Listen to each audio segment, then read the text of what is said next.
That will help if I turn on the microphone. Welcome everybody. Thank you for joining us today for Nillumbik Shire Council's Planning and Consultation Committee meeting for the month of May. I'd just like to start by saying members of the public are advised that the meeting will be live streamed and recorded, and the live stream recording will be made publicly available on YouTube and the Council's website. My name is Councillor Natalie Duffy and I'll be your chair for the evening. We'd like to move on now and we'll do an acknowledgement of country. So Nillumbik Shire Council respectfully acknowledges the Wurundjeri Woi-wurrung people as the traditional owners of the country on which Nillumbik is located. And we value the significance of the Wurundjeri's peoples, their history as essential to the unique character of the Shire.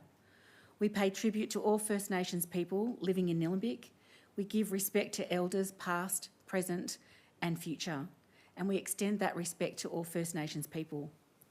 We respect the enduring strength of the Wurundjeri Woi-wurrung and acknowledge that the ongoing impact of past trauma and injustices from colonial invasion, massacres and genocide committed against First Nations people. We acknowledge that sovereignty was never ceded. Wurundjeri Woi-wurrung people hold a deep and ongoing connection to this place. We value the distinctive place of our First Nations people in both Nillumbik and Australia's identity, from their cultural heritage and care of the land and waterways to their ongoing contribution in many fields including academia, agriculture, art, economics, law, sport and politics. Next we'll move on to apologies, and we do have an apology tonight. Councillor Karen Egan is unable to attend. I'd just like to call on a councillor to see if I have a mover for the motion. Happy to pass that. Thank you, Councillor Eyre. That the committee, acting under delegation from Council, notes the apology from Councillor Karen Egan. Do we have a seconder? Thank you, Councillor Perkins. I'll put that to the vote. Yep. Beg your pardon? Oh, sorry. I'm still new to this. I've been here for a few years and you'd think I would have this down pat now, but this is my second PCC meeting.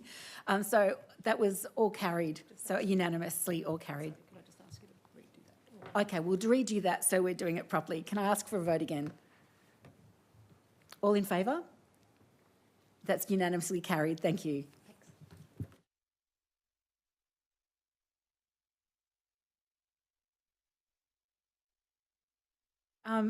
Tonight we've got one officer report, and I thank you in the gallery for coming to participate. And before we get on to the reports, we'll look at whether there might be a councillor that can look at the minutes from last meeting to move those as being a true and accurate reflection of the meeting.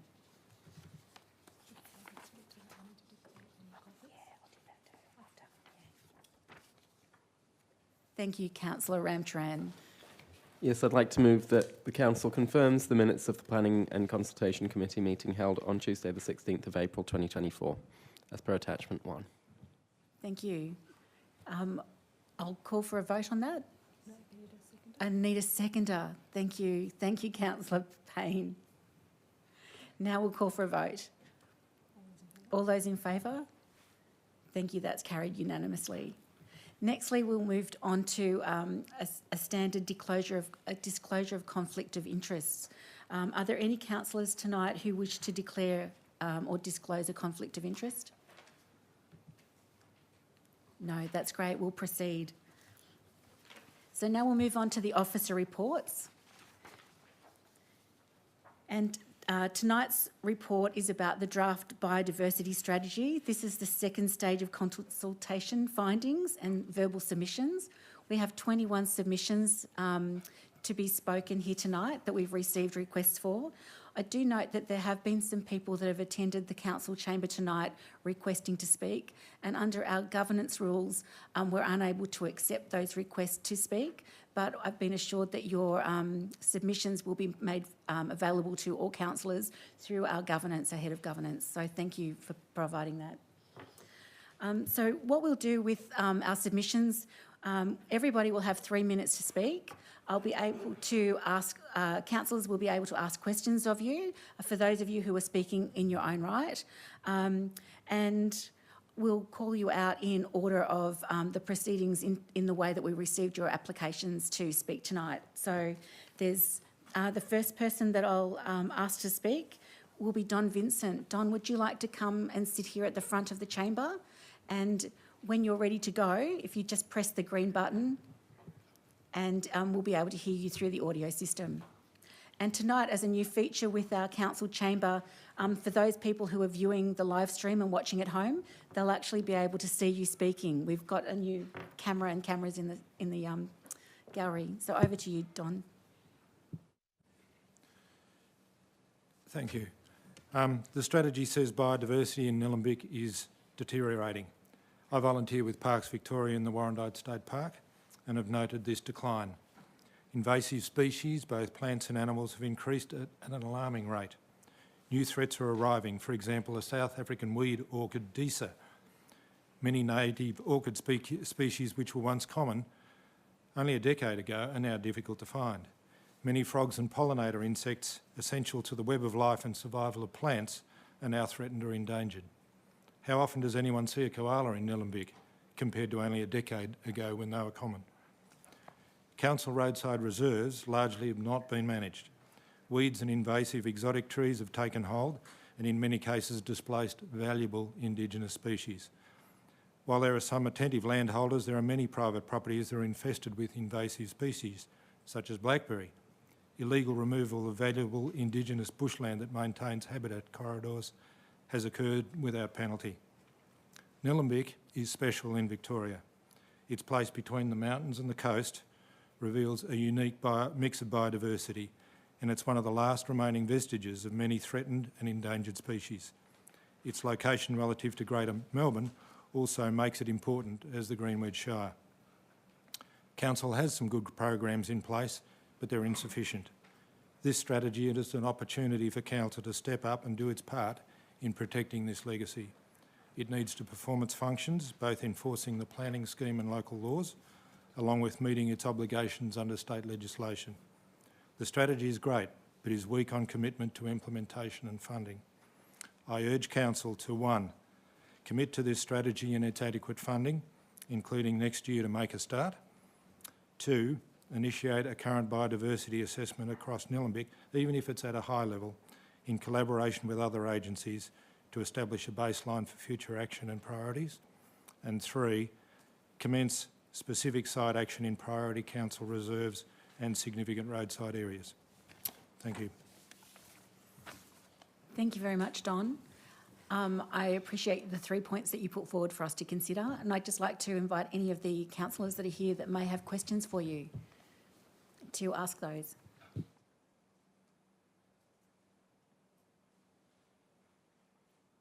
That's fine. Don, we also understand that you're going to be speaking today on behalf of the Friends of Nillumbik as well. So would you like to start your 3 minutes allotted time to speak on behalf of Friends of Nillumbik?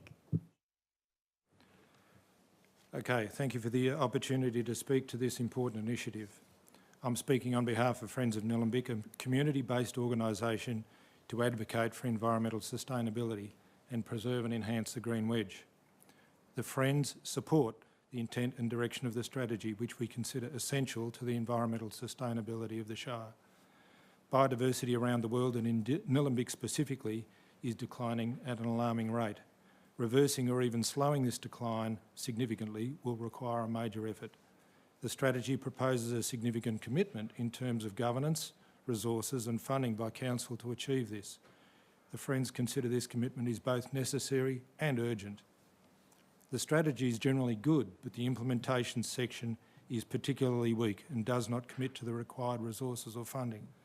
It's not clear, for example, what actions in the strategy can be delivered with current resources, absorbed within business as usual, what needs new resources, and what requires external support. We endorse the 9 principles included in the strategy and suggest a 10th, going from what I said earlier, that Council is committed to funding the delivery of the strategy. Some goals and targets in the strategy are currently loose and even meaningless and need significant improvement. We've detailed those in our written submission. We support and endorse the 4 key focus areas along with their objectives and actions. Our written submission notes that some objectives should be more positive and ambitious. We reinforce the important role of the planning scheme in protecting Nillumbik's biodiversity across all land tenures and, of course, Council's commitment to enforcing it. The strategy has many actions and targets which are considered achievable. However, clear priorities focusing on the Indigenous biodiversity outcomes aren't clear. For example, what's the priority between landscape scale actions or threatened species protection? And how can Council best utilise its capability to achieve the objectives in collaboration with other agencies and private landholders?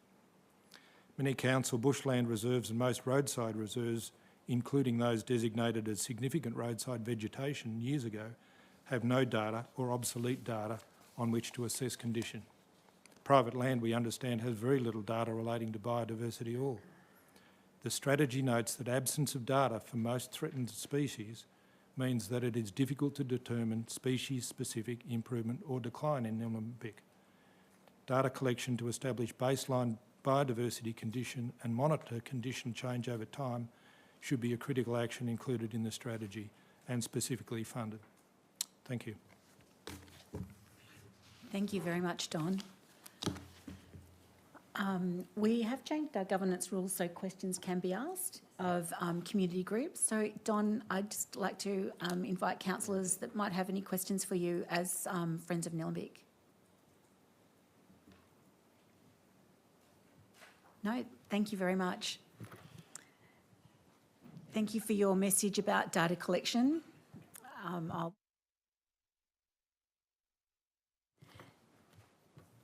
Next on the list is Doug Evans. Doug, I'd just like to invite you to come to the front of the chamber and you're able to speak on behalf of the Christmas Hills Land Care Group.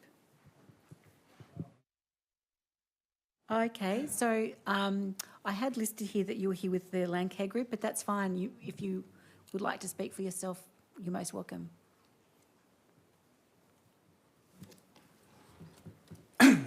Thank you. My name is Doug Evans. I hold a science degree in zoology and geology and work as a strategic environment planner at Maroondah City Council. I've authored the Chelsea Conservation Strategy and the Maroondah Vegetation Strategy.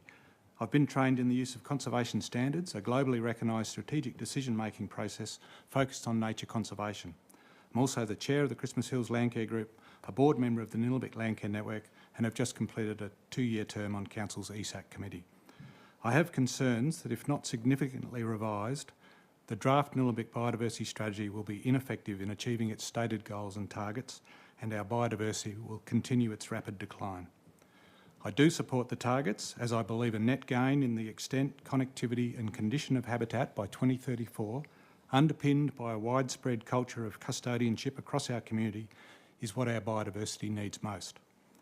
The wider Nillumbik community also values our natural environment, as evidenced in a review of recent Shire community consultations. Further to this, consultation on the Green Wedge Management Plan in 2019 saw 70% of the 746 submitters say they wanted the protection and enhancement of the environmental aspects of the Green Wedge prioritised, with a strong emphasis on needing more detail and actions aimed at safeguarding and protecting biodiversity. The new Nillumbik Biodiversity Strategy seems the ideal place to provide this detail. Disappointingly, the draft strategy doesn't. It does not propose any specific actions, and the objectives and supporting strategies it does propose are weakly worded and do not have a clear or logical line of sight to the targets. As such, the targets are highly unlikely to be achieved.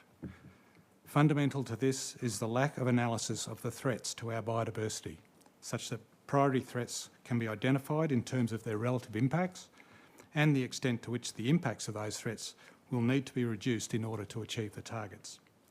Without this clarity, the proposed supporting strategies based on advocacy, collaboration, demonstrate leadership and seek investment are directionless and pointless.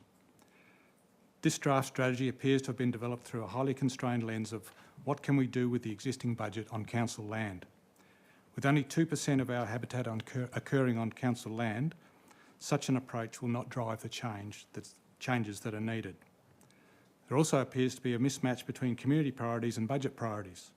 The draft 24-25 budget allocates a mere 1.1% of operating expenditure towards environment and conservation services, of which only a portion is for biodiversity. But curiously, the forecast operating surplus is more than 3 times this amount. If Council is serious about protecting Nillumbik's biodiversity, I recommend that before you consider its adoption, the draft strategy be brought in-house for a major revamp. This should involve incorporation of a logical framework that makes it very clear what is needed to reduce the impacts of the highest priority threats in order to achieve the goals and targets.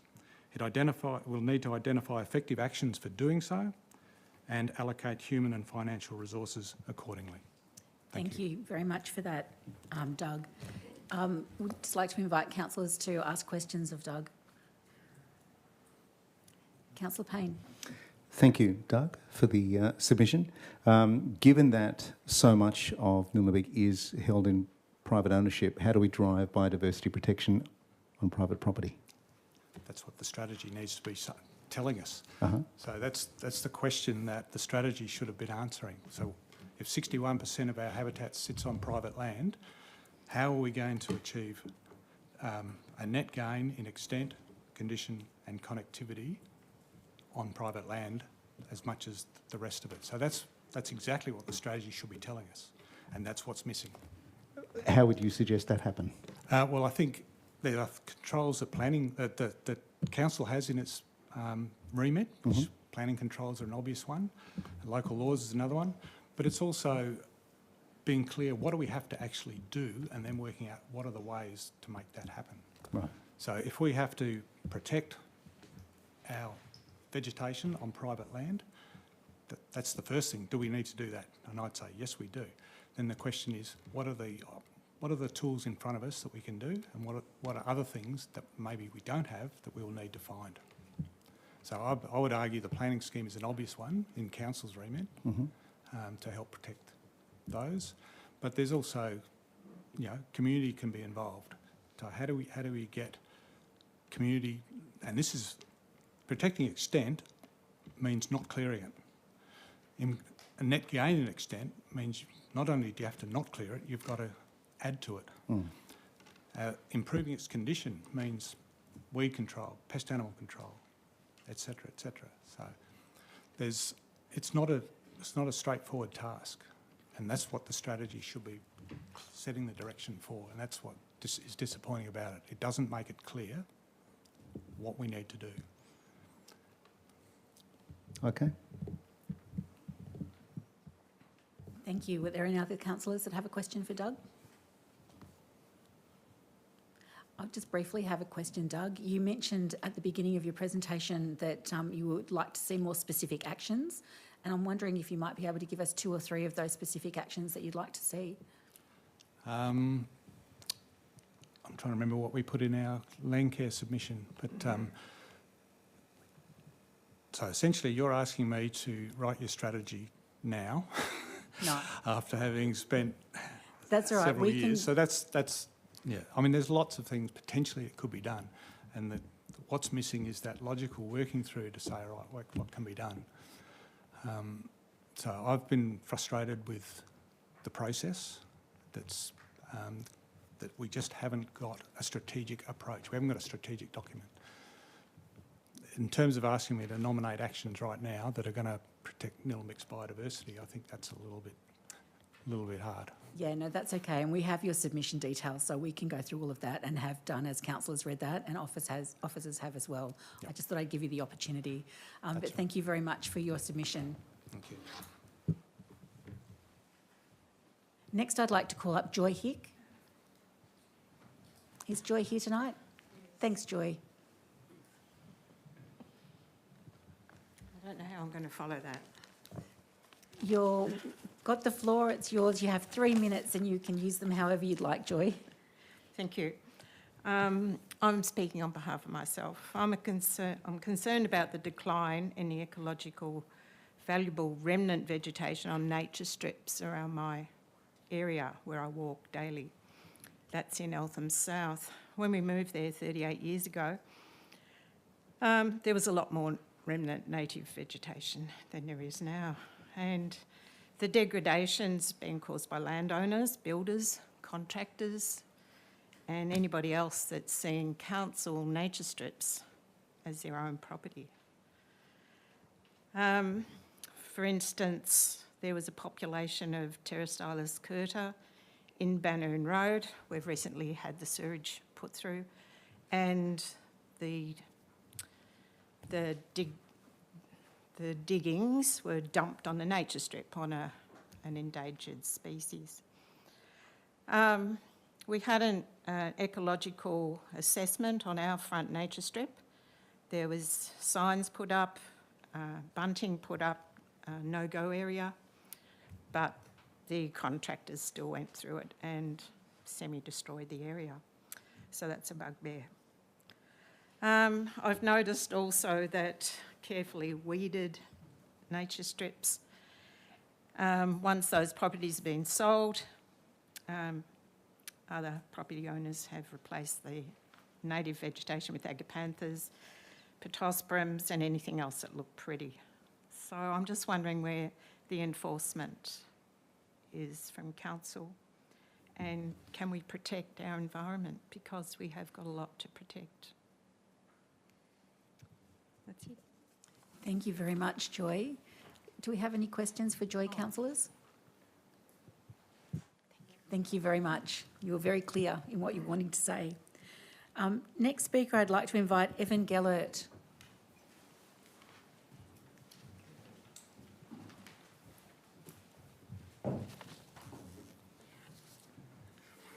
Do I have to press and hold to speak? Just if you press oh, it's on already, yeah. So just if the green Okay. button's going, then you're right to speak. Yeah. Okay, I'll start by talking about place and time. First of all, place. I grew up on a farm in Western Victoria, lived there for about 2 decades, moved to town, lived in Moonee Valley local government area for about 3 decades, Banyule for about a decade. Now I've been in Nillumbik for a little over a decade. And it strikes me that the biodiversity in Nillumbik is extraordinary compared to others that I've seen. It's truly worth preserving, and the draft strategy document certainly talks about that and documents it very well. It's more than just in the 90-odd bushland reserves held by Nillumbik too, I'd say. We've also got to consider biodiversity in our waterways, our rail corridors, beside roads, rural properties, and even private backyards should be seen as part of the commons of biodiversity for the entire world. Time. I'll talk to time briefly. In the 19th and 20th centuries, land use was really dominated by people thinking about making livelihoods, building homes. In the late 20th century, or the second half of the 20th century and into the 21st century, there's been an explosion of information about biodiversity, the web of life and so on. So we no longer have an excuse, we can no longer use ignorance as an excuse for not doing something about biodiversity. Which body should take a lead in this? The United Nations have their Day of Biodiversity. Federal and state governments make laws about protections and limitations for protection of biodiversity, but it really is at the local government level where volunteers who assist council officers know the lie of the land locally. We are the ones who have to really take responsibility for caring for this biodiversity and consider it as a world commons and look after it for the entire world, not just for ourselves. Finally, implementation. The strategy document on page 27 has about 3 sentences where they talk about implementation. Implementation is critical. without it, the document is really meaningless. So I would implore council to use the next 10 years well. They talk about a 10-year time frame for implementation. And I'd like to see a future where all Nillumbik staff and people who live in Nillumbik feel pride to work together to look after the biodiversity commons, as I would call it in Nillumbik. That's it. Thank you. Thank you very much, Evan. Councillors, do we have any questions? The message of looking after the commons is loud and clear, so thank you very much. Cheers.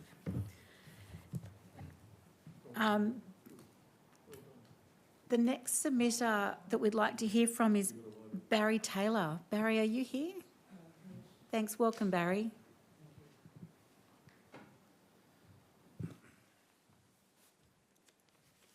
Thank you.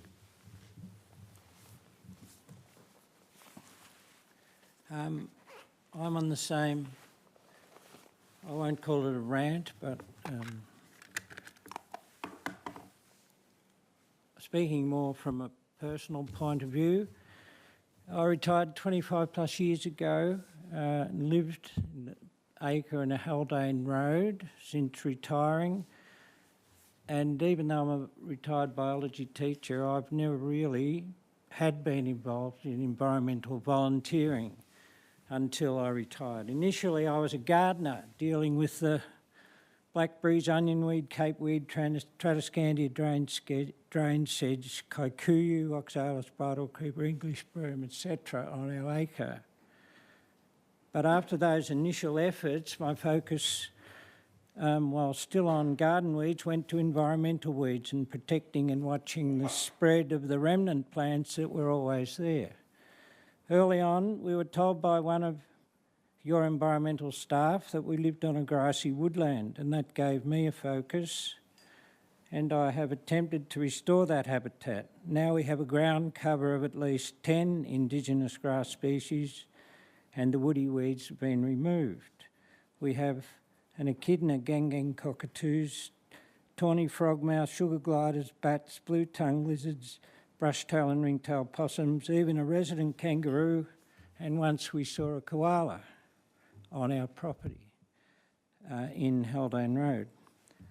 My remnant restoration efforts have expanded to the point of now belonging to 5 land care and friends groups, as well as attending as many environmental seminars as I can. I believe that community worldwide is being pushed and pulled into a new era of environmental politics, and that biodiversity is the foundation stone of the new politics. Environmental politics has gone from being a niche field to becoming a major policy direction for all politics. Finland has maintained its status as #1 for happiness despite a flatlining GDP, and fossil fuel subsidies are now under intense scrutiny. The ramifications of the 30-30 policy are inevitable. The environment, our happiness and health cannot be compartmentalised. Public policy must adopt the triple bottom line if its constituents are to thrive. Nillumbik are lucky to have staff of the calibre that you do, and they know what to do to progress our environment. But what they must have are the resources to progress that insight for the welfare of everyone. Thanks. Thank you very much, Barry. Councillors, do we have any questions? Councillor Payne. Thank you, Barry. That's a great submission, and thank you so much for the work you've done on your acre. So tonight, I think many of the speakers will be berating council for what they see as a lack of will. But you mentioned resources, and that's key to this, boots on the ground, people that can actually do this work. And that's where the limitations we find ourselves trapped in. The work you did on your property, what prompted that? Was it someone from council? Was it your own decision? Well, yes, your initial council employee that visited us 20 odd years ago, she sort of inspired me to look at my block differently, and not as a gardener. So sort of like a, coming to Jesus moment, or whatever you call it. I gave up gardening and became a conservationist. Well, I wish I could bottle that and find out exactly how that happens, because that's really what we need more of. So thank you for the work you do. Yeah, thank you very much, Barry. It was great to hear your acknowledgement of council staff and then also your own actions, and that's coming through with everybody that's speaking tonight. Loved hearing about the variety of animals and plants that are on your block. The next speaker we've got is Mari Hearn. Mari, would you like to come forward?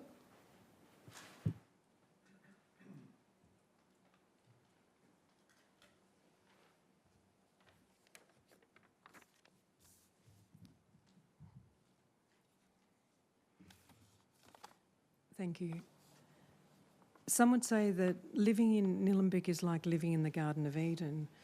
And yes, compared to other suburbs and locations, it is ideal. Yet the beauty and sustainability of this treed, leafy locale is undermined every time a mature tree is removed, when intact biodiverse land becomes reduced to ever-diminishing small pockets disconnected from each other, fragmenting the habitat and food source of wildlife. When the pollution of human activity seeps into the underground water table or flows overland to waterways. Preventative action requires strong environmental protection with appropriate financial and human resources, adequate funding to maintain environment programs, along with the education of residents and those working within and for council, including measurable, accountable actions to intercept decline and monitor progress with time-specific targets. Powerful deterrents should be applied when trees are removed or land degraded. Also, trees simply need to be valued, not just seen as nuisance and therefore disposable assets. Maintain existing biodiverse areas, revegetate with indigenous species to enrich soil microbiome, use site-appropriate plants adapted to this area, not from the modelling data of possible climate scenarios, remove plant weed species and sensitively remove pest animals. And please utilise the reputable science. Use good governance. This leafy, treed locality calls upon us to respond, to listen to its needs from a compassionate, caring heart space, to understand that we are all connected, intertwined. Nillumbik sits within arbitrary borders, yet is related with neighbouring shires and Greater Melbourne and beyond, all in relationship. We've entered this place of biodiverse treed environment. We've moved into this world of trees. We need to appreciate the benefits of this integrated system, understand that the health and vitality of an environment enables the health and vitality in all of us. Thank you very much, Mari. Councillors, any questions for Mari? Mari, I've got one question. Oh, sorry, Councillor Payne. Is the emphasis for you enforcement of a more stick than carrot, so to speak?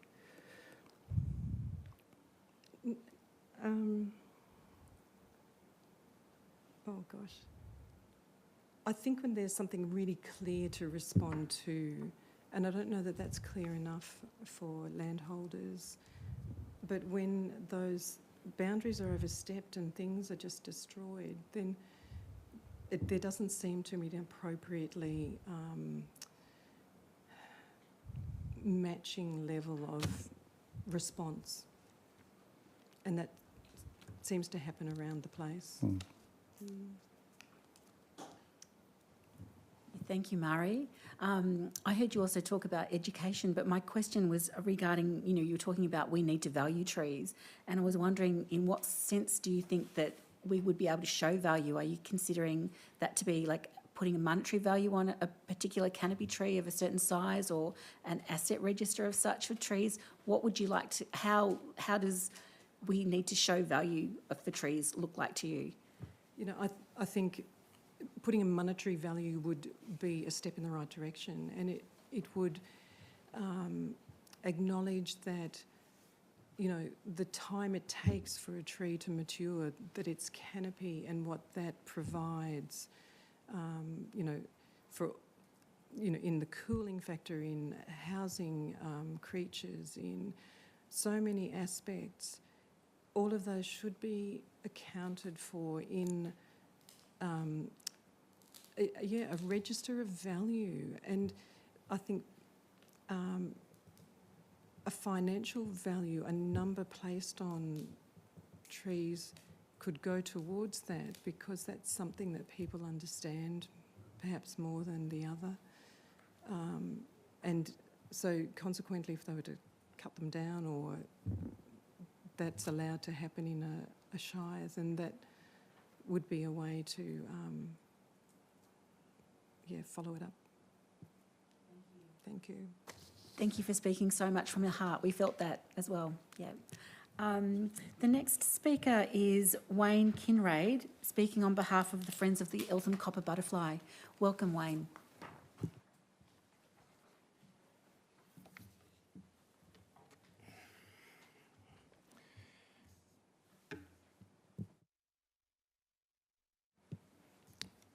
As an economist and an expert in public policy development at state and federal levels, I bring my insights from both professional and environmental stewardship perspectives. For over 2 decades, I've convened the Friends of the Eltham Copper Butterfly, and my wife and I also care for a bush block in Eltham. This houses an Eltham copper colony and endangered wine-lip spider orchids, along with another 166 species of Indigenous plants.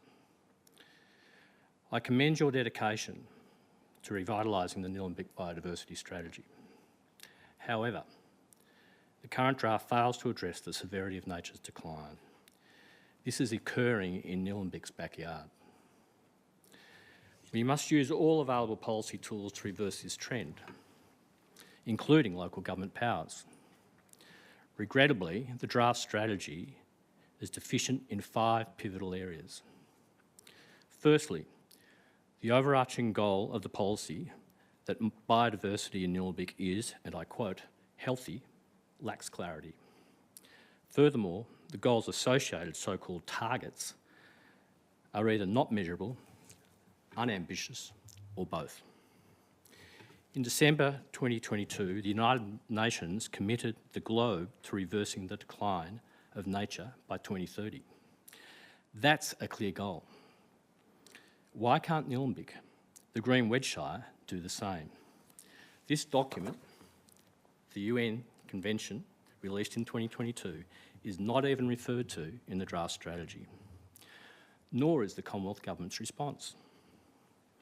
Secondly, there is a conspicuous absence of quality, detailed baseline measurements for Nillumbik's biodiversity wellbeing, hindering our ability to gauge current status or progress under the strategy. Thirdly, the document neglects to explore the potential of rating and planning policies. And fourthly, there's no evidence on the effectiveness of the existing biodiversity programs presented, overlooking opportunities for their improvement. And finally, the absence of a commitment to transparently publish the Shire's budget for biodiversity undermines accountability. The federal government publishes detailed program allocations on budget night tonight. Why isn't this standard good enough for Nillumbik ratepayers? The draft is heavy on rhetoric, but light on meaningful, measurable action. Rectification of these shortcomings will help the community better action the strategy. Thank you. Thank you very much for your considered words, Wayne, with your double hat of your experience in policy making and as an economist. I'll open the floor to councillors who may have a question for you. Thank you, Councillor Payne. Sorry, Wayne, in your submission you talked about an over-focus on extinction of species at the... Threatened species. Threatened species at the expense of baseline biodiversity, is that right? No. It's got a narrow focus on threatened species, but there is so much more to biodiversity than simply threatened species. Right. If you go back to the United Nations new document, it highlights it very clearly what's required. It's about species, it's about habitat, and it's about ecosystems. And this document is too narrowly defined on threatened species and trees. Where are the references to mid-story, to ground cover, to fungi, to taxon? That's what biodiversity is about. It's not just trees. It's much bigger. And until you start to measure and look after it at that level, we are pissing in the wind. Okay.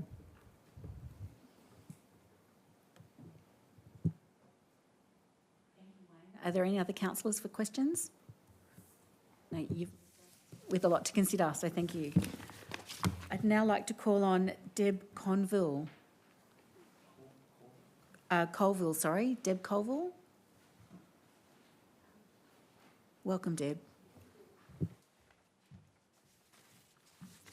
Hi, I'm Deb Colville, and to introduce, my family are ratepayers in Nullenbik. I regularly walk in the parks and in the dog parks. I love the biodiversity here in Nullenbik, and I collect data as a contribution to biodiversity monitoring in my role as a student at Melbourne Polytechnic in Nullenbik. And I've got two things to say, I guess, my response. The first is about depth, and I'm going to talk about monitoring because that's what I've been doing today. We need to be looking across at the data that you've already got and what you're doing with it and where's the monitoring. And as other people have said, this needs to be on a broad extent, like ecologic communities, the ecosystem, not just threatened species. Of course they're important, but not just threatened species. And I would ask you, how do we know that how we're travelling? How well monitored is the existing biodiversity, and how can we build in a stronger voice for monitoring and for exactly knowing where we're up to? So that's the first thing, is about depth. The second thing is about the breadth of scope of the document. I'm not getting a feeling when I read it that we're protecting biodiversity in general. Again, it's not wide enough. Canopy is extremely important, but what about insects? What about multiple species? What about the multiple species in their context? As other people have said, fungi, soils, a much broader context is what I think is needed. So I guess I'd just in brief say, are we inviting a good enough plan? Because a plan of management will presumably hang off this document. And are we sure this is the best we can do for Nillumbik, because it's so important? Thank you. Thank you very much. Just before you leave, I'll just see if there are any questions of councillors. I'm happy to answer questions. No, your message has been heard loud and clear there. Thank you much, Deb, and thank you for the data collection that you're doing. It's very interesting to hearing all the backgrounds and the involvements of people here that are speaking tonight. Those introductions are really helpful to set the scene as well. The next speaker is Gilla Schnapp. Gilla, are you here? Is Esther Caspi here? We might move on. So the next speaker is Sue Rosenhain. Thanks, Sue. Welcome. Don't you worry about that. Thank you. I'm speaking on behalf of myself, and I've also been a member of the Environmental Sustainability Advisory Committee for the past 2 years. And I would also like to acknowledge the Wurundjeri Woiwurrung people and pay my respects to their elders past and present. And this is particularly relevant in the context of the element of the strategy that I'm going to comment on tonight, which is in relation to Goal 2, that Nillumbik's community values and cares for nature. The Wurundjeri valued and cared for this land for millennia pre-colonisation, and we have much to learn from them about what it means to value and care for nature as an integrated way of being.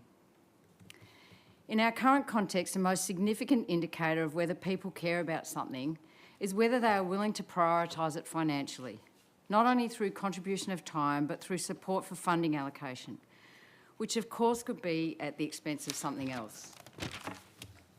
I realise the Nillumbik budget is small and finite, but I'd like to suggest that a community that values and cares for nature is one that is willing to accept a budget and indeed press for a budget or require a budget that allocates scarce resources to action on biodiversity. My suggested inclusion for the strategy is a budget-related target, or at the very least, a budget-related indicator for Goal 2. Do we think if we can regularly reduce the amount allocated for environmental work without there being community outrage, that we have a community that values and cares for nature? Until councillors, until you can feel confident to propose a budget which prioritises resourcing of effective implementation plan, we will not have a meaningful biodiversity strategy, and our currently appalling state of ongoing biodiversity decline will continue.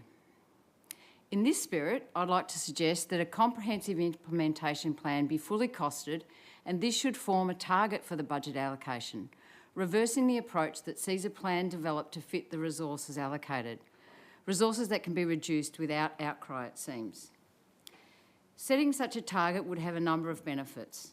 It would require accountability and therefore provide an incentive to actively get the community on side.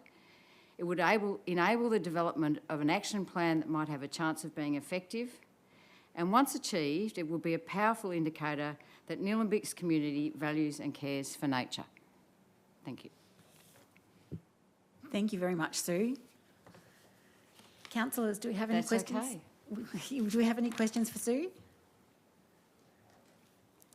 Just a thank you for the championing that you do. Thank you for speaking to us tonight. It's a pleasure.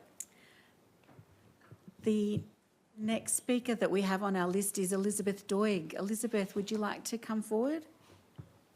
You've got your 3 minutes as well. We'd love to hear what you have to say.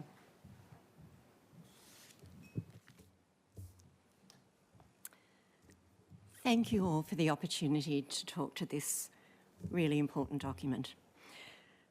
So there are myriad reasons to support this strategy, but tonight I just want to focus on one of the roadblocks to protection and enhancement of biodiversity, and this is from a personal viewpoint.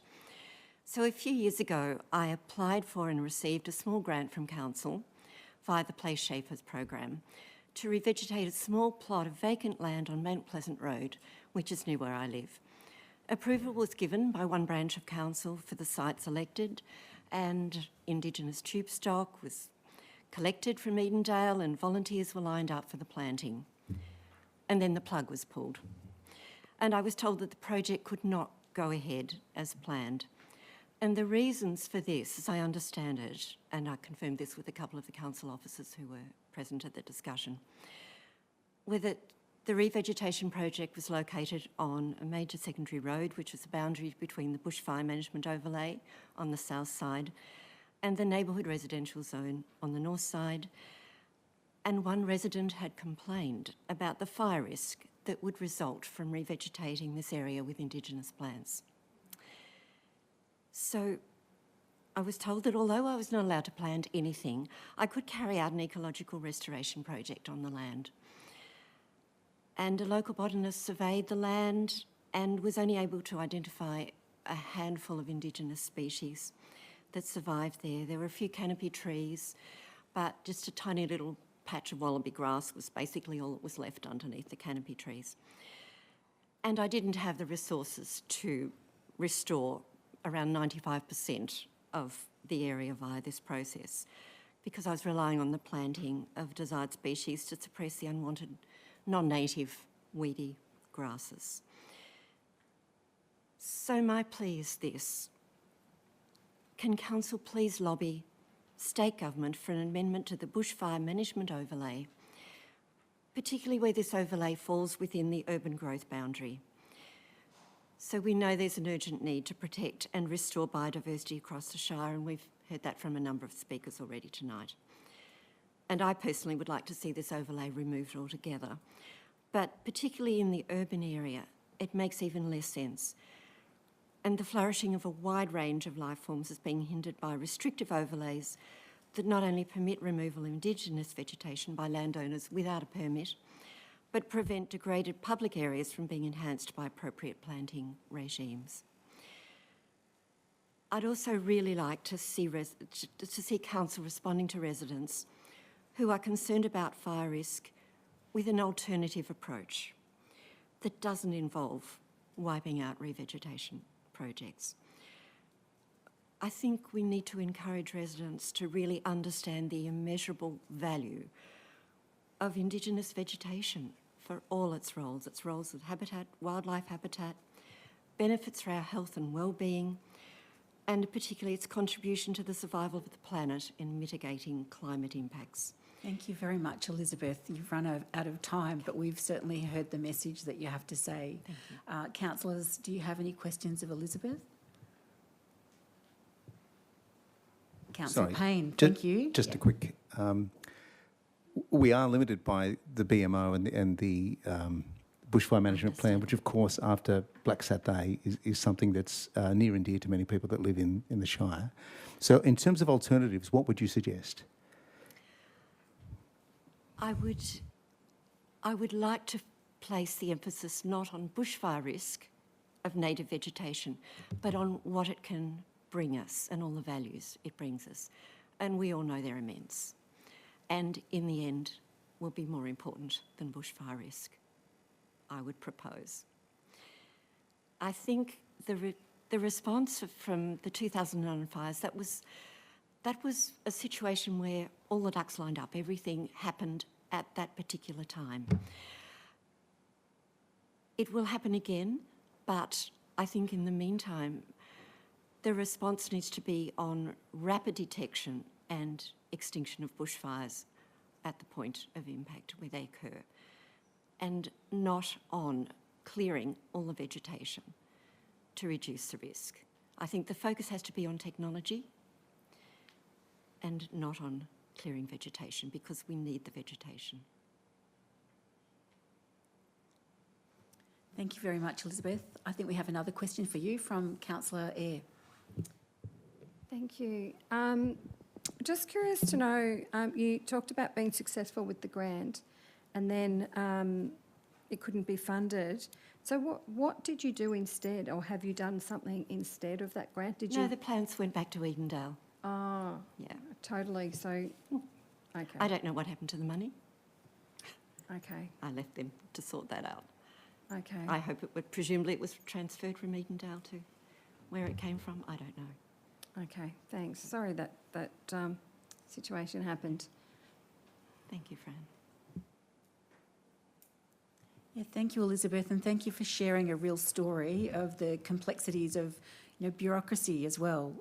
At council, we're all wanting to make sure we're doing a good job, community and council together.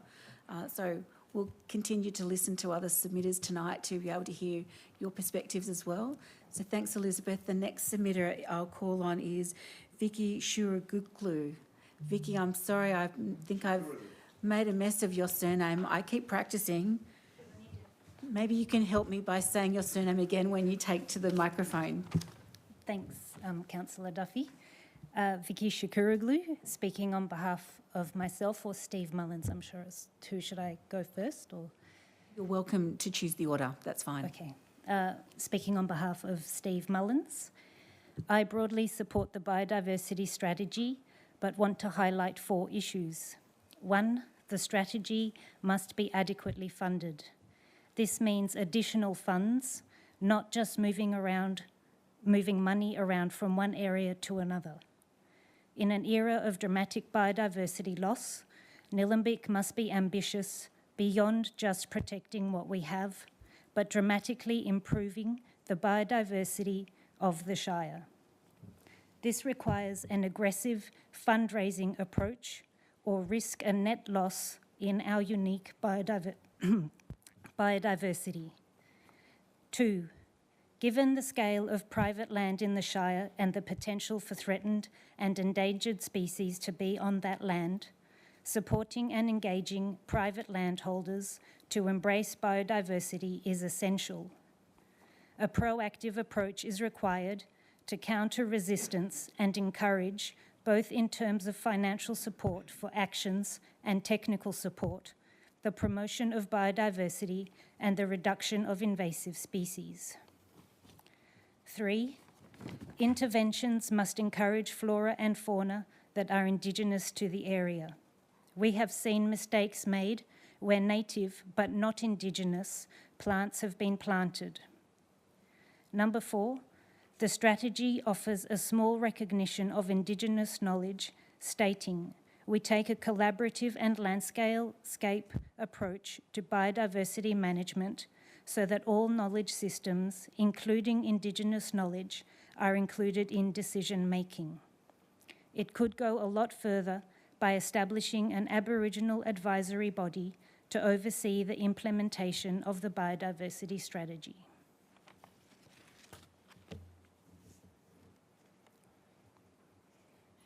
Thank you very much. I'm just writing notes down as everybody speaks here, so my apologies for having my head down when you were making that last point, Vicky.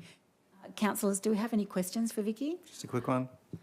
Councillor Payne, I'm really loving your questions today. They're brilliant, so keep going. Thank you. Fundraising. So I'm speaking on behalf of Steve Mullins for that one, so I don't think I can answer on his behalf. I can't channel him. Okay. At this point in time. You're right.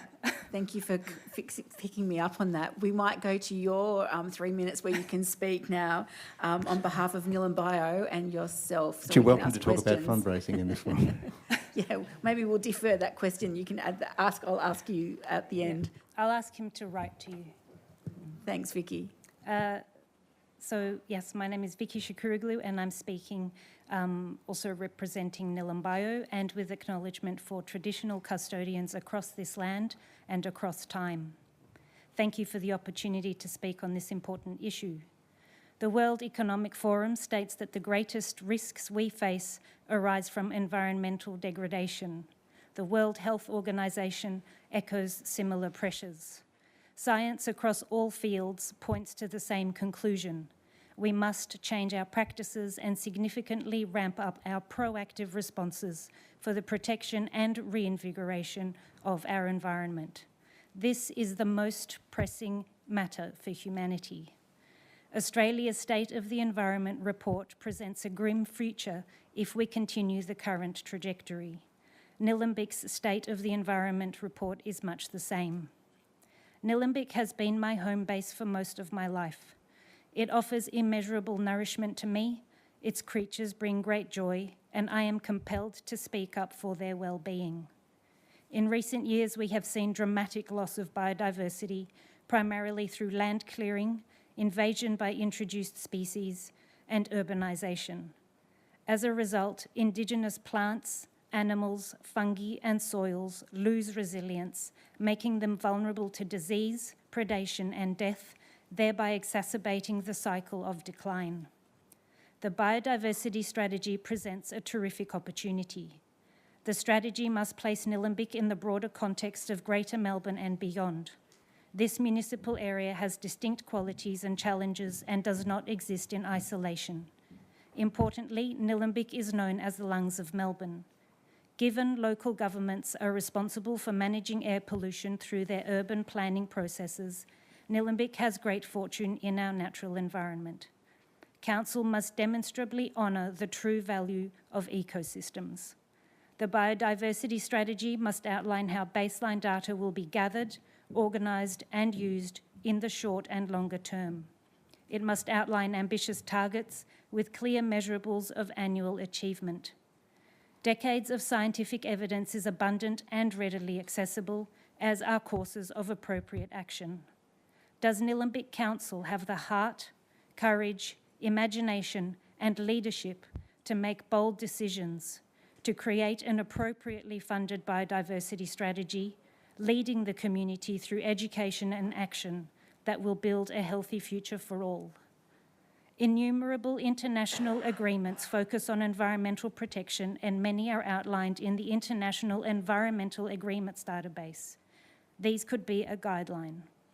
All indicators show that both the future economy and human health depend on the health of our environment. We are all accountable. We have a potent obligation to Australia's Indigenous people to return to caring for country. Thank you, Vicky. Wow. I'm really, I'll save the comments for later, actually. What I'll do is I'll ask councillors if they have questions. Thank you.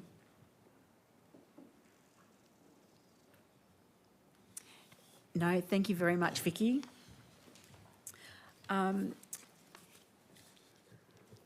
Our next speaker is Hank Tyler. Hank, would you like to come forward? I'm here. Welcome. Thank you, Hank.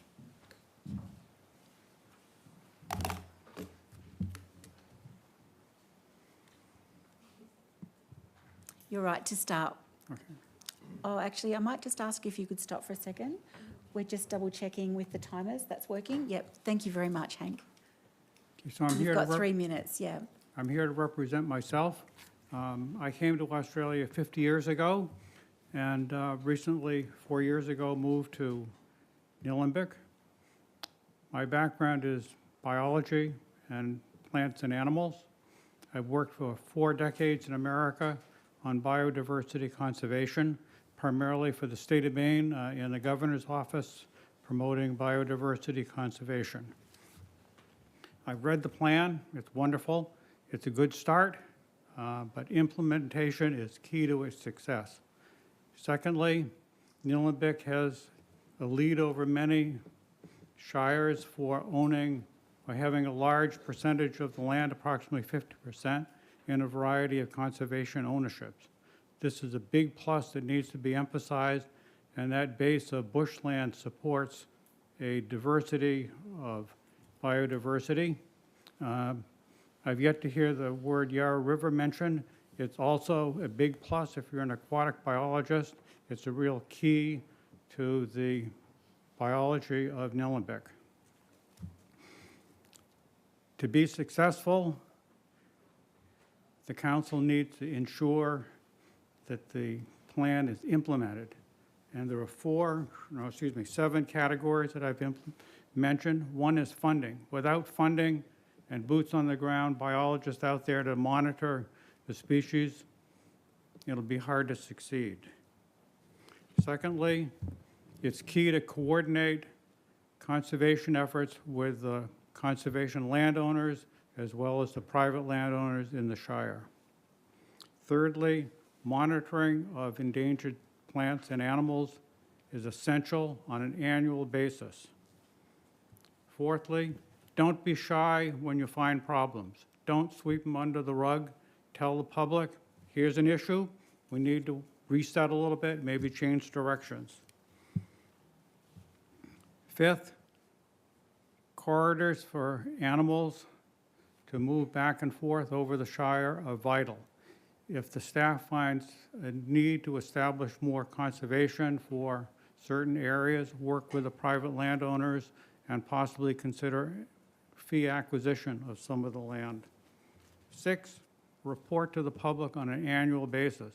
I mean, if you have a vital 10-year period to communicate, it's essential to communicate with the owners of private land and citizens. Lastly, recognize that a healthy environment is also key to healthy citizens, their mental health and enjoyment and recreation in the Shire. Thank you.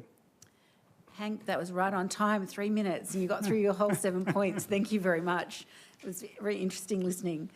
Councillors, do you have any questions for Hank? Thank you. The next speaker is Michael Smith. Michael, would you like to come forward? Thank you. Yeah, my name is Michael Smith. I'm an ecosystem management teacher and help manage reserves and private bush blocks in the Shire. A big part of why I live in the Shire is due to the incredible ecosystems that support the Indigenous flora and fauna that call Nillumbik home. The amazing dry forests, grassy dry forests and riparian ecosystems in reserves and conservation parks in the Shire are extraordinary. Whilst you get amazing biodiversity in other shires in Melbourne, my experience is that terrestrial richness is more biodiverse in Nillumbik than most. The amazing manna gums in Hurstbridge can have over 20 hollows in one specimen, supporting a range of cockatoos, parrots and owl species. Dry forests around Panton Hill and Smith's Gully can have an array of robin species with their bright, colourful chests. Phascogales and the agile Antechinus roam around at night looking for tasty insects, and at times at Ironbark Reserve I can get lost in the understory herbaceous diversity and question whether I'm actually in Anglesea. And if you've been to Anglesea in springtime, you will know it is a haven for wildflowers. No surprise that many Melbournians flock to Nillumbik to observe our wildflowers and then spend time in the wonderful St Andrew's Market or our wonderful eateries while they're here. To protect these amazing systems, I believe we need to be ambitious, because let's face it, we're already living in an unbalanced natural world where lots of flora and fauna species populations are dwindling and doing it tough. One such animal group that is doing it tough are the insects. So I was stoked to see an uncommon but not threatened butterfly species, the long-tailed pea blue butterfly on the front cover. To me, this species encompasses what a biodiversity plan should be about: protecting species that play a critical role in making natural systems self-sustaining and resilient. Butterflies are excellent pollinators. They provide food for animals higher up the chain, and their rare beauty can turn them into an iconic species worthy of attracting community support for conservation efforts. What's more, they have unique lifestyle stages and habitat requirements which need to be met from a management context to support their survival. Teach the public how to manage a butterfly and they will understand the difference between habitat management and revegetation works. As I read and sift through the document, I notice that insects as a general rule do not get a mention beside two threatened butterfly species. Being that they are the largest animal group by a long shot, and my initial joy at seeing a butterfly on the front cover, I become a little deflated. What's more, is this a threatened species document or a biodiversity document? Kind of difficult to tell at times whilst reading this document. This is further highlighted by all three case studies that mention specific projects in Nillumbik highlighting threatened species management only. I can assure you that just focusing on threatened species won't save ecosystems from collapsing.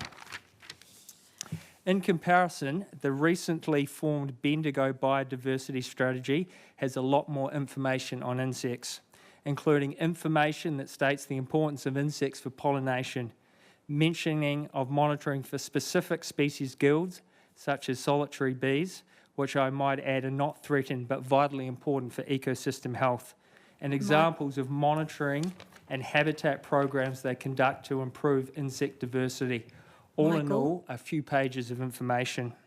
Michael, we'll need to call it time. Yep, Unfortunately, the words that you were speaking were riveting, but we've gone over 3 minutes by quite a bit. No worries. Councillors, do you have any questions for Michael? I'd just like to say I love that you knew the butterfly species that was on the cover, and thank you for your passion and points on insects. The next speaker we have is Ishan Garay. Have I pronounced your name correctly? Yes, thank you. Ishan, thank you. Yes, welcome.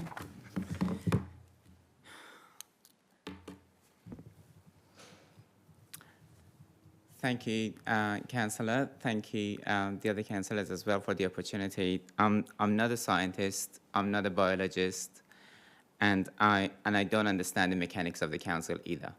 I'm a resident, and I'm really, really concerned. So I'm speaking on behalf of myself as a resident of this beautiful area. I was quite moved by the acknowledgement of the country at the beginning of the meeting. We refer to the care of the land, and I think we need to go back to that concept of the care of the land. I listened to everyone here, and I don't think I have anything new other than saying that we are still thinking within the utilitarian perspective, looking into the nature and thinking that what is the value of what can I get out of this? Is this useful or not? I think we are here to just care for the land. It's not up to us to say which tree to choose. I'm going to cut this one because I want to have a swimming pool, and swimming pool is more useful to me than this tree that has been living here for 150 years. So from the education perspective, I think we need to go back to that, working with people to understand that we are here to care. We are not here to utilize. That's one thing. I want to go back to the strategy now. I agree with everyone else saying that I don't think it is ambitious enough. I don't think putting as an objective saying that consider something is strong enough. Consider means nothing. I've worked in the bureaucracy for many, many years. I'm a board member in big organizations outside. Consider means nothing. Means like we considered it, yep, tick the box, we move on. So please look into it and see what you can replace it. Prioritize makes sense. Consider has got no impact. Net loss, again, means nothing. The problem that we have with trees is the net loss. Net loss means you cut one, you plant another. As soon as you cut one, you lost 100 years. That you cut one, you replace it by 10, still that doesn't add up. So when there is a goal right at the top saying that net loss, I don't think that's ambitious enough. If we are going to, using the net loss, using the language of the strategy, if we are going to plant trees in Greensboro and cut trees in Panton Hill and say we achieve net loss, I think that's a loss. That's not net. So going to the strategy, I think we need to be ambitious and I need to be much more accurate. And I don't know about the budgeting I mentioned at the beginning. And the last point, I've got 10 seconds, is talk to you. Don't be worried for taking bold actions and decisions. In this crowd, I think I'm sitting on the younger side of a spectrum. I'm not young, but I think I'm sitting on the younger side. You've got support. Make bold decisions and just move on.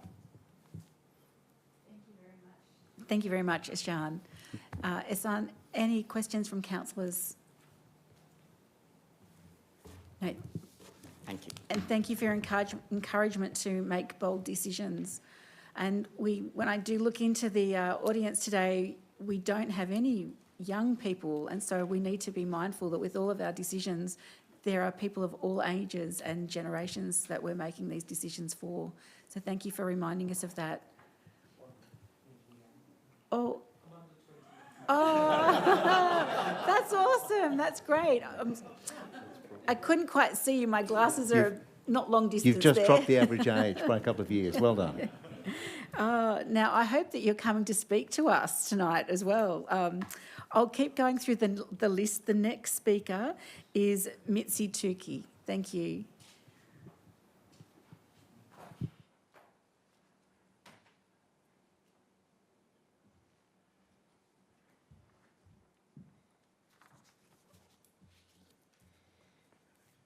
Thank you, Mitzi.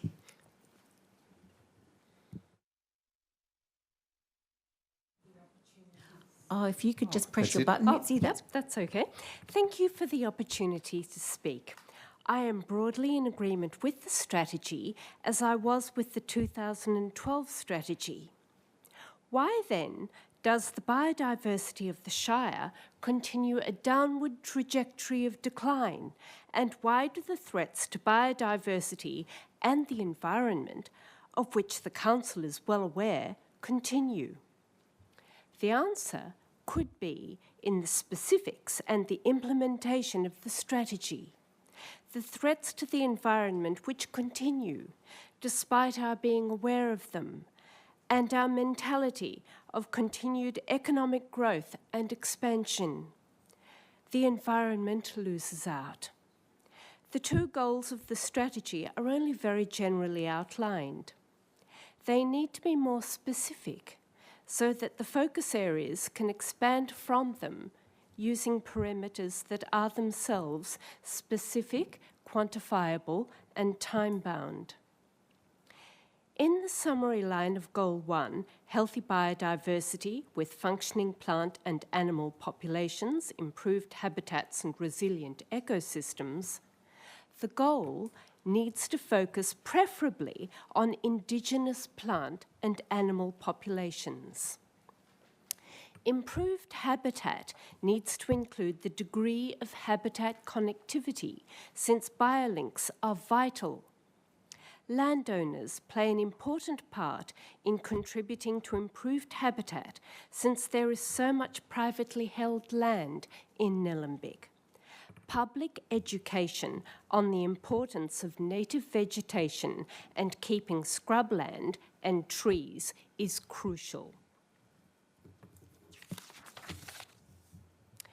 In Goal 2, Nillumbik's community values and cares for nature, Nillumbik's community values and cares for nature, there are some indicators given for a target of 70% of Nillumbik residents caring for nature by 2034, with more indicators reportedly being developed, as noted on page 19. I could suggest a few more specific ones. For example, increased Indigenous biodiversity on private property and nature strips that we've spoken about tonight. I am not sure if the 2012 strategy was reviewed at the end of its time frame and assessed as to whether its goals and focus objectives were met. This might need to be undertaken if it weren't. Findings might then be used to inform implementation of this current strategy for clear outcomes. We cannot continue writing strategies and all the while presiding over environmental decline. Thank you very much, Mitzi. Councillors, do we have any questions for Mitzi? No. Thank you.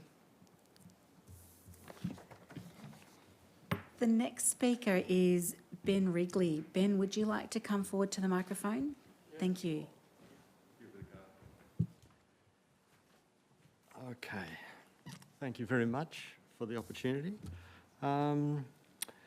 My goodness. So I've lived in Nillumbik for 20 years and I'm a photographer and an observer.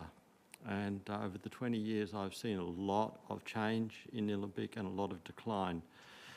I'm deeply humbled by the community here. I have none of their background and they're astonishing. If you just did what these guys do, brilliant, absolutely brilliant. So the Dalai Lama was asked, what's the most important thing you can teach your children? And he said, teach your children to love insects.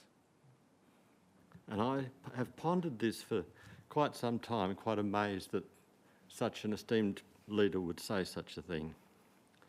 Several years ago, I was in Japan, travelling, and I spent 3 weeks walking. I saw 4 insects, 8 birds, and the most thrilling experience was to listen to piped bird music at the railway station. This is where the planet is heading. Nillumbik is an astonishing example of biodiversity, and we are heading to a Japanese railway station of piped nature.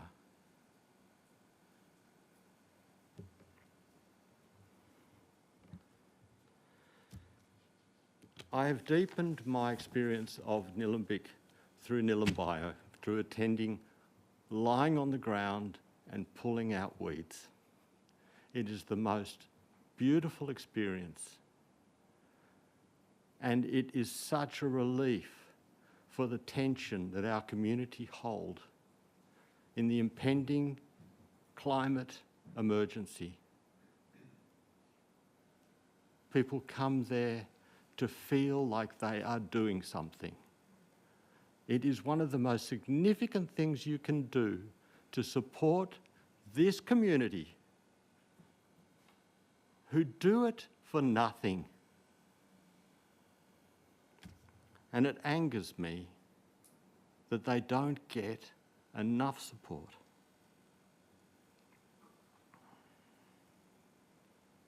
I stand here to be counted.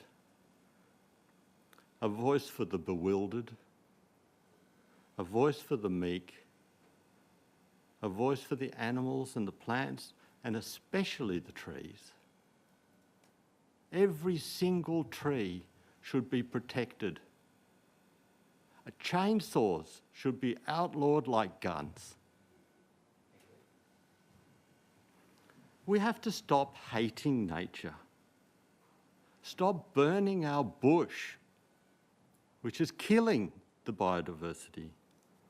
We cannot be ineffectual in implementing real action, not only to protect the biodiversity, but to enhance it.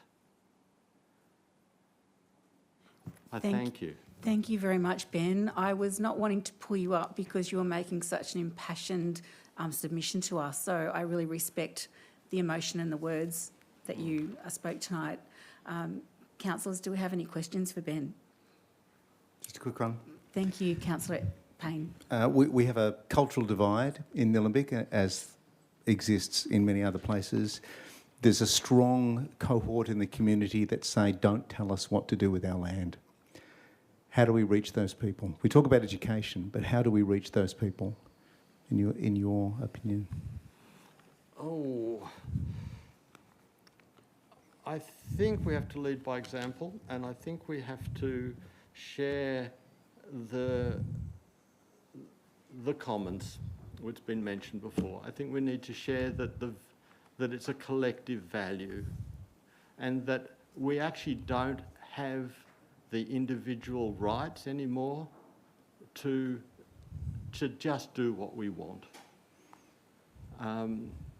And there are ways of protecting trees, just as there are ways the council can say you can chop them down for fear.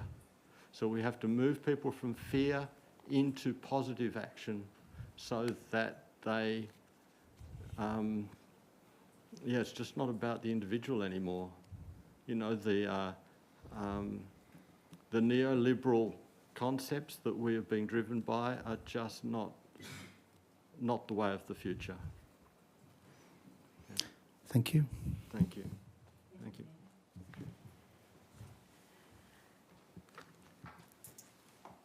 I've got a real dilemma at the moment. I know we've all seen that we've got a member of the audience who is quite young here today, who came to council to speak and has delivered their submission to governance to provide to councillors so we could read. Our governance rules don't allow me to give you the opportunity to speak, which I think is a real shame. And I'm just wondering whether there is a possibility that, you know, an exception could be made to enable young Ryan Reynolds to speak to council tonight. Is that something that we are able to do, Blaga, if councillors agree to that?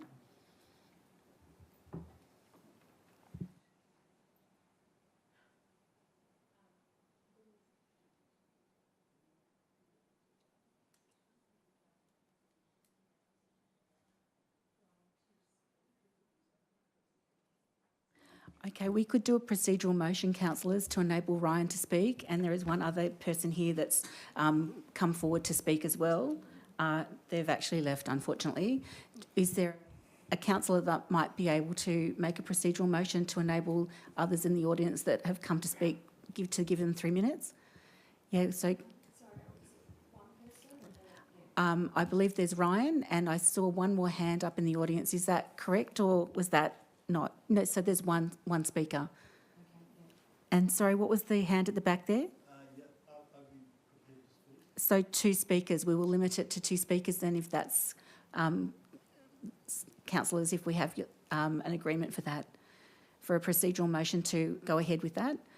Do we need to have any particular wording for that procedural motion? Okay, thank you. We'll move ahead. And that would be moved by Councillor Ramtran. Thank you, Councillor Duffy. So just to confirm, am I moving that we suspend the standing orders in order to allow 2 people to speak? Is that the procedural motion? Through the chair, if we suspend standing orders, you can let them speak, which means the rules are suspended for a temporary. Yeah, okay. I move that... Thank you. I If move you that we move to suspend standing orders in order to to do that. allow 2 further speakers. Thank you, Councillor Ramtran. And do we have a seconder for that? Thank you, Councillor Eyre. So I'd like to be able to... I'd like to Do we speak to the vote? motion. So we'll just... beg Speak to the pardon? motion. I'd like to speak to the You'd motion. like to speak? Yep, or if Ben and the mover and seconder are. So will we let the mover speak to the motion first? Is that possible? Is that the way it would work? Sorry, this is new to me, and I know I'm breaking the rules, but I'm just listening to the passion that's happened in the room. We've got a young person here who is clearly wanting to speak, and as the chair, I was really wanting to be able to give that person the opportunity. So with the rules of the meeting, Blaga, just to help me here, thank you for your experience and governance here. Would that be right for Councillor Ramtran to speak as the mover of the motion, the procedural motion? Do we speak on that or not? We don't ordinarily allow for movers and seconders to speak to a procedural motion. Again, discretion of the chairperson if you wish to allow them to speak. Okay, I'll use my discretion so that you could speak, knowing that Councillor Perkins was wanting to speak as well. Thank you, Councillor Duffy. I'll keep it short because we wouldn't usually speak to this. And look, we also wouldn't usually give people an opportunity to speak when they haven't registered. I hope we don't make a habit of this, but just given the number of people in the room and the passion we've seen from the room today, which has been really quite incredible, I think it's only right that we allow 2 more people to speak and share even more passion with us. So that's why I support this. Thank you. Councillor Eyre, would you like to speak as a seconder? And Councillor Payne. Perkins, my apologies. I'll support the motion, but again, I don't want to see this be a precedent. It really shouldn't happen. There are nights where we get 50, 100 people in the room. Tonight, busy night. 21 people have registered to speak. 2 haven't. Happy to let it go this time, but it's the first time I've seen it in 15 years. We should make a habit of it. It's the rules are there. Councillors has adopted those rules, and people not knowing the procedures, it just can't be allowed to continue into the future. But it is what it is for tonight. Thank you. Thank you, Councillor Perkins. So with that, I'd like to invite you to come up to the microphone, Ryan. Sorry, we would need to do a vote on that motion. I'd like to call a vote. All in favour? And that's carried unanimously. Thank you. Ryan, I'd like to welcome you to the microphone. Ryan Reynolds, thank you. Yes, here we go. Thank you.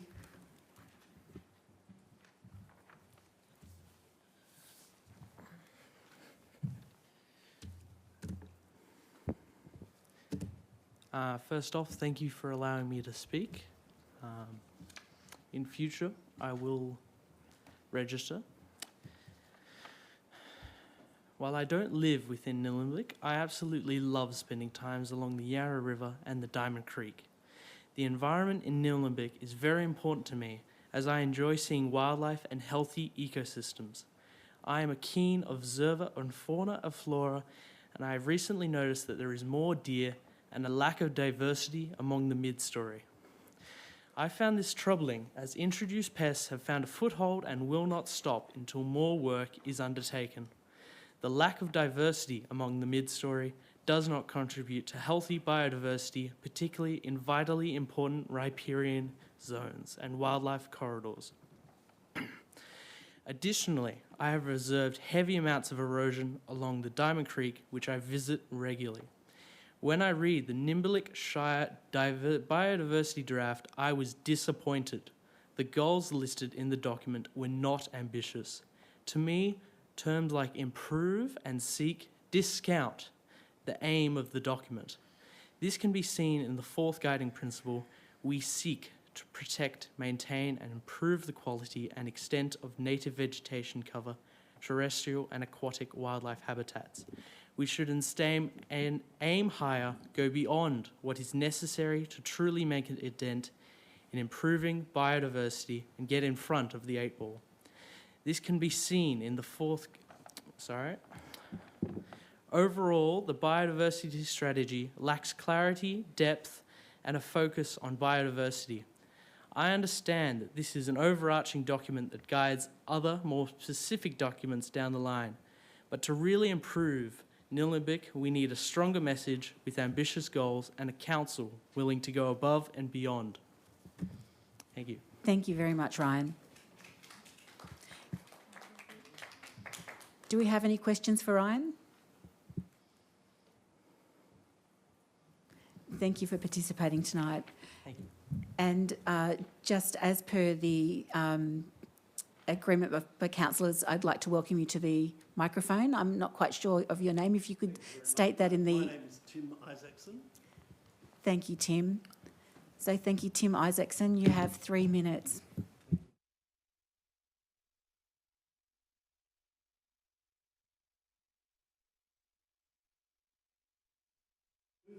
Is your microphone on there, Tim? If you could just press the little Try again? person icon. Yeah, okay. Yeah, Thank you very much. I'm a tourist, I'm a visitor, and I come here because it is the lungs of Melbourne to a certain extent, and it is a fabulous place to visit. On the weekend, I did a little kayak trip from Warrandyte to Eltham, and as one moves south, the loss of and degradation of biodiversity was significant as one moved south. In the part of the world where I live, we have to spend $6 million of state government money if we want the kind of biodiversity that might be 6 or 7 ponds, such as the Yallockit Willem in Elstonwick offers. What's needed are some real policies. What's needed is some real leadership. What's needed is to connect the waterways and vegetation corridors. What's needed is education of all residents, landowners and businesses of the benefits of decent biodiversity. I also do work with another pro bono organisation called the Robin Boyd Foundation, and architects there are starting to value a tree, an old growth tree, to the value of about 150 to 300 newly planted trees. So when one is considering loss and gain, they are the sort of values and calculations that have to be considered. Obviously, there are so many strains upon council's budget. So one is very fortunate to have such a dynamic group within your council services who are prepared to coordinate and cooperate with other pro bono organisations. And I encourage you as much as you can to support these organisations and also to support your staff. Thank you. Thank you very much. Are there any questions, councillors? No. Okay, thank you. And I'd just like to say thank you for permitting the 2 additional speakers in this instance. We will... Councillor Ramcharan? Yes, I'd like to move a procedural motion that the standing orders be resumed. Yes, thank you. And do we have a seconder to resume back to ordinary meeting? Thank you, Councillor Payne. Yes, I'd like to ask for a vote. I'd just like to call for votes. We'll put the motion to the vote. All those in favour? Thank you. And that's carried unanimously. We'll go back to the next part of the meeting where we would look. I'd look to a mover for the motion. We'll go back to the officers' report. Councillor Ramcharan. Yes, thank you. I'd like to move that the committee acting under delegation from Council 1 acknowledges and consider the matters contained in the oral and written submissions during finalisation of the draft biodiversity strategy 2024 to 2034. 2, makes the 2024 Nillumbik Biodiversity Strategy 2024 to 2034 consultation findings report attachment 2 available to the public on Council's website. 3, requests a further report to be presented at the July 2024 Council meeting to consider adoption of the final version of the Biodiversity Strategy 2024 to 2034. 4, resolves that the confidential, unredacted copies of written submissions and survey responses to the exhibition of the public engagement for the draft Biodiversity Strategy Phase 2 consultation at attachments 5 and 6 remain confidential on the grounds specified in the definition of confidential information in Section 3(1)(g)(2) of the Local Government Act 2020. And 5, thanks all submitters for providing Council with feedback on this important document. Thank you. Do we have a seconder? Thank you, Councillor Payne.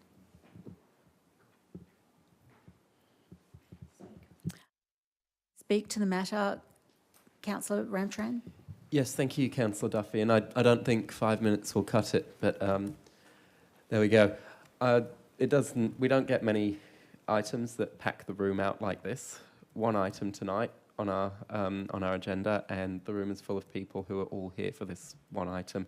If it wasn't on the agenda, I dare say we'd probably have 1 or 2 people in the gallery if we were lucky. So I think that goes to show how very, very passionate our community is on this issue. 21 submitters, they're on the list tonight, and I was waiting for just one submitter to get up and say they don't like biodiversity and they don't want the strategy to be there and it's restricting their rights, etc., etc. And we didn't get one, and then we allowed 2 further speakers, and I thought, well, maybe one of them will say that, and they did not. And I think it really does show the passion of our community, and it shows where the priority of our community lies. This is what people care about. This is what people show up for. This is where people have their passion and their expertise, and the expertise in the room tonight have been incredible. We've had people who've said they don't feel they have the same expertise as other speakers, but you have the passion. You came here because you care. You came here because you actually are actively doing things for biodiversity here in the Shire. And that is so much more valuable than I think you understand. So thank you for that. And thank you to everybody who came here tonight with that knowledge that they have to share with us. It's so valuable. And I know some of you are on our new Environment and Sustainability Advisory Committee that is in the process of being formed. And thank you for joining that committee, and thank you for the skills and expertise that you will share with us over the coming years. The strategy is due to be finalised soon, so if all things go well, we'll be finalising it at the council meeting next month. We only have a few months left of this council term. By the time we finalise that strategy, our budget will already be finalised for the next financial year. The council term will be wrapping up. We'll be finishing around about September. We're not exactly sure what that date is. We're the council that's put that strategy together. We're the council that will finish the strategy. It's the next council that will be responsible for implementing it and making sure that it happens. We've had a lot of people tonight talk about implementation. The strategy has some great overarching goals and ideas, but it has been noted by a number of speakers, and thank you for that input, that the implementation part is lacking. And that's good feedback, and we'll take that on board. If the strategy is not funded and implemented, then it's not worth the paper that it's written on. And I think we're all well aware of that, and well aware of the huge, huge need for whoever's on the next council to take this strategy and really make sure that it's put in place and implemented. Council elections coming up later this year. I think the kind of expertise we've seen from the room today would be very, very valuable on the next council. So if any of you are considering running, please have a good think about it. I'd be happy to chat to you if you want to know what it's like.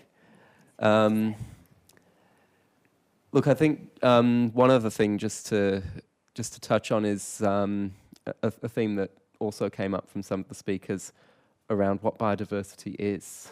And we have so much of a focus on trees, and we love trees, and trees are great, and we need to protect trees. But biodiversity is so much more than trees. It's so much more than the land. It's the waterways. It's the microbes in the soil that you can't even see. It's the animals, not just the big animals, but the small ones. It's not about having lots and lots of trees and lots of vegetation. It's about having the right vegetation and a diverse array of vegetation, not just the same thing over and over again. It's about habitat. It's not just about vegetation that's alive, but vegetation that's dead and left there as habitat for the many, many creatures that use that habitat, that live in dead trees and support biodiversity through so many different means that we are only so aware of through science. There's so much we don't know, so much we need to protect, and we need to take very strong action, proactive action now in order to do that. So thank you all for your input tonight. Thank you for the submissions you've made. We will go away, continue working on this, and we'll have hopefully a final version by July. Thank you. Thank you, Councillor Ramcharan. Bang on 5 minutes. Excellent. I'd just like to see if the seconder would like to speak. Thank you, Councillor Payne. Just to quickly reiterate Councillor Ramcharan's statements, we've talked about will and leadership and courage and ambition and heart, but it's clearly funding is critical to this. And we are limited in both our carrots and our sticks at council in terms of changing behaviours. So while we have taken on all the messages and are in agreement, I think, with the aspirations, the nuts and bolts of council are actually finding the funding and the resources to make this happen. So I'd like to thank all the submitters for their passion and the clarity with which they spoke in public. It's a nerve-wracking thing, so thank you for your courage, for coming and sharing with us your views. Thank you. Thank you, Councillor Payne. Any other councillors? Thank you, Councillor Stockman. Thanks, Chair. And yeah, look, there's a lot of passion in the chamber. I just agree with Councillor Payne, though it does come at a large cost, and it is important to go to the state government and look for funds too. Rates in this Shire are the second highest in Victoria, so there is a strain there from a lot of constituents of mine anyway. So I think that is important to preserve what we've got. Thank you. Councillor Perkins, Councillor Egan. Sorry, Councillor Eyre, my apologies. Are you going first? Oh, sorry. I just wanted to say thank you to all our speakers this evening and those that are tuning in from home, because it's not just those that are here that are interested or passionate about our biodiversity strategy. And to those who have submitted to the draft over the last 2 rounds. I heard loud and clear this evening and through those that have submitted that a suitable budget is needed to be allocated to action this strategy, and that words on a document are not enough, and so some of our language needs to be strengthened as well. And I've been hearing as well in the community, we also need stronger penalties for developers, as an example, who cut down trees and are happy to cop the fines or damage our land. And as I've also heard, that biodiversity is more than just trees, and Councillor Ramcharan talked to that really well. And we also not only have many passionate residents in our community, as I'm sure everyone else is here, but we have some highly skilled and educated residents who work in the field, and I'm blown away by some of the work that the people have spoken to this evening. The wealth of knowledge in our community adds to the passion that we have.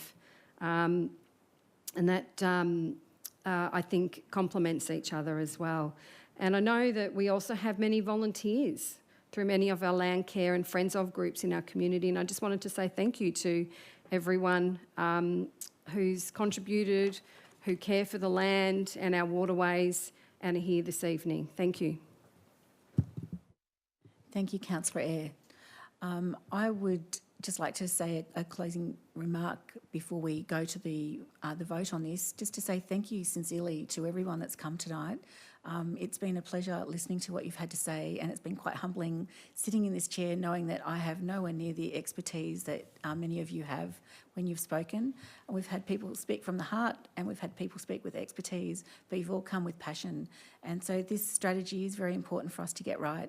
And we have heard comments about funding, implementation, wording and education. So we will, as a council, look to work with our officers to see what we can do for when this comes to the council meeting for voting to take place.